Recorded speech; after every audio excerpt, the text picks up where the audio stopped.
Good afternoon, good evening, wherever you are in the world. Welcome to Mantra Monday. So it's a little bit later in the day for me, and I've been busy doing a few things with my kids, and it's interesting starting the day sort of further on rather than in the morning.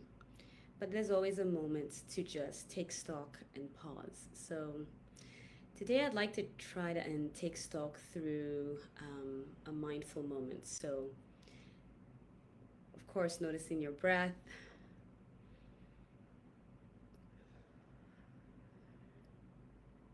and then bringing your attention to five things you can see. Just look around and name it.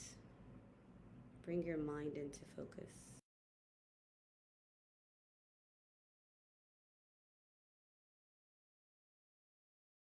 Just notice. Four things you can feel.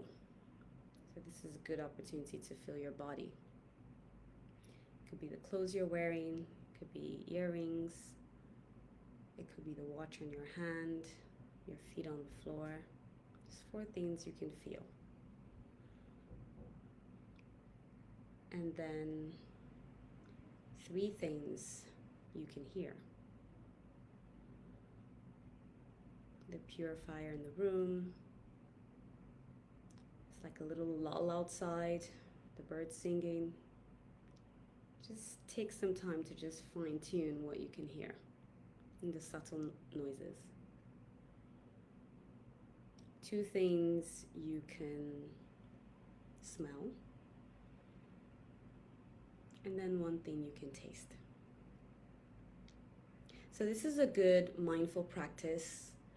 I mentioned this during a time when someone's possibly having a panic attack or an anxious moment, just bringing them to using their senses and grounding back into their bodies and in their environment. So, that's just a simple practice you can do when you're out and about, walking, when you're in your office, in between meetings. You can just pause and just use your senses and get in touch with your body.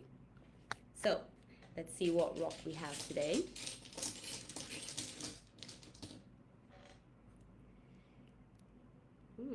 Today we have Inspire. So that's the Chinese version. These rocks I got from a lady called Cami Pimkin, and I'm pretty sure she still sells them. But that one's about Inspire. So today, think about what inspires you. Who do you inspire? What gets you going? I love being around people who just recognize the things that they're really good at, that are in their purpose.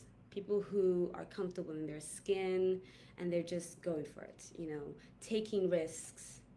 Despite how challenging the circumstance might be, I always feel so inspired by that.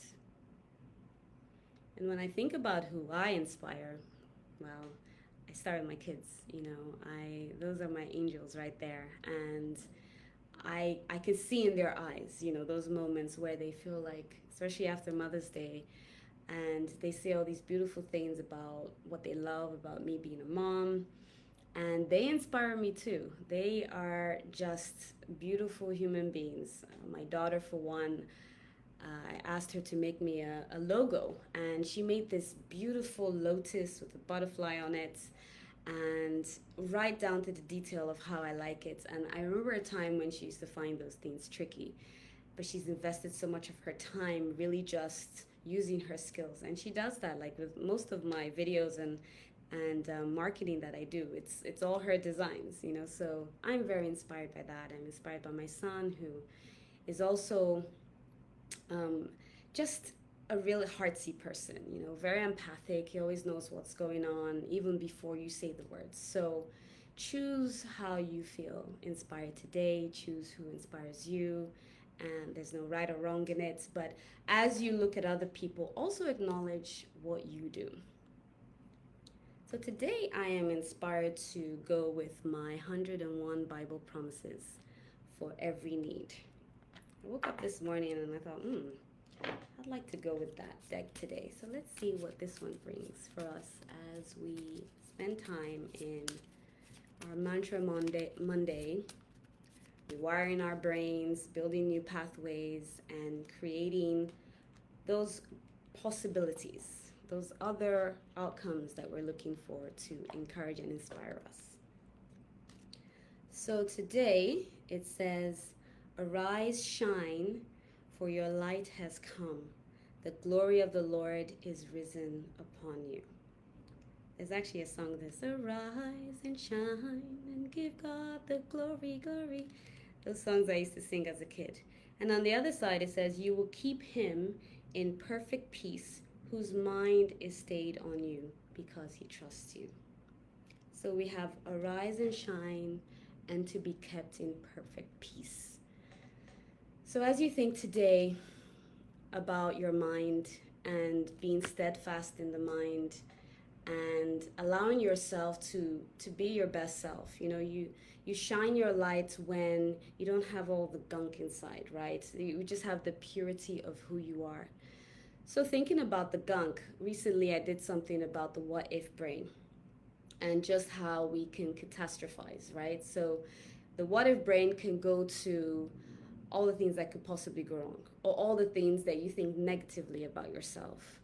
And so you acknowledge that, you validate that, because that's part of what the brain does, the mind does, the spirit does, is to self sabotage at different times, especially when you're not feeling good enough as a person in something you're doing or just even in your being. So that steadfast mind, just calming that ruminating mind can be so difficult. You might wake up in the middle of the night and just start ruminating about different things and start experiencing it in your body. When you have that, you can allow yourself to have that what if brain, and you might time it. Say, okay, I'm going to ruminate and think about all the things that I'm worried about. I call it worry time.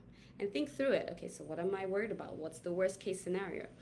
We talked about naming to tame it. So just let it all come out and then pick the alternative. What if the best outcome for that too? So what if it does work out? What if I do pass that exam? What if I can sleep, peacefully for the whole night? What if I wake up fully energized to start my day and to carry out my tasks? What if I can heal that conflict? What if I can forgive someone who's hurt me in the past or presently? What if I get that promotion that I've been waiting for? What if I find that relationship that is really soothing to my soul? What if I make more friends? So allow yourself to do both. So the what if brain will focus on the challenge, or the things that you find difficult, but you can also change that. So and when you do that, I remember just even last night, I could feel it. It was a knot in my stomach. I was feeling this intense fear just about the future, just about plans, just what's going to happen, whether we're here or we're there. And I could feel that knot. And I just stayed for a moment and started doing the what ifs, the worst case scenarios in my mind. And then doing the alternative. And I felt this sense of shining, that light where it was like this alleviation of the pain. So today, as you go about your day, want to be inspired. Think about the things that inspire you. Think about how you inspire other people. Think about this verse that talks about arise and shine, for your light has come. The glory of the Lord is risen upon you. This is Isaiah 60, verse 1. And as you arise and you shine forth, keeping all those ruminations that go on in your brain, turn it around, because you can have those moments where you just have joy in your heart. You have joy in your heart, joy in your mind, and joy in your soul. And the best part is you don't have to do it alone. You can call on your spiritual guides, whatever that is for you. In this particular one, it's the Lord, saying that he will help you. She, he, however you feel that you call God, will help you and help you shine in your light. So open up your heart, open up your mind, and give yourself the opportunity to really shine bright today. I hope you have a wonderful week. Share messages, share with each other. Tell someone you care about how they've inspired you. You know, people do things and undercover they just want to know that they're appreciated and they're significant and they're valued. So you might think of someone today. As you think about that person that inspires you, share it with them. Send a text, send a voice message, call them even, send a card, whatever it is. We all need an opportunity to shine. So I hope you shine brightly today. Take care and see you soon.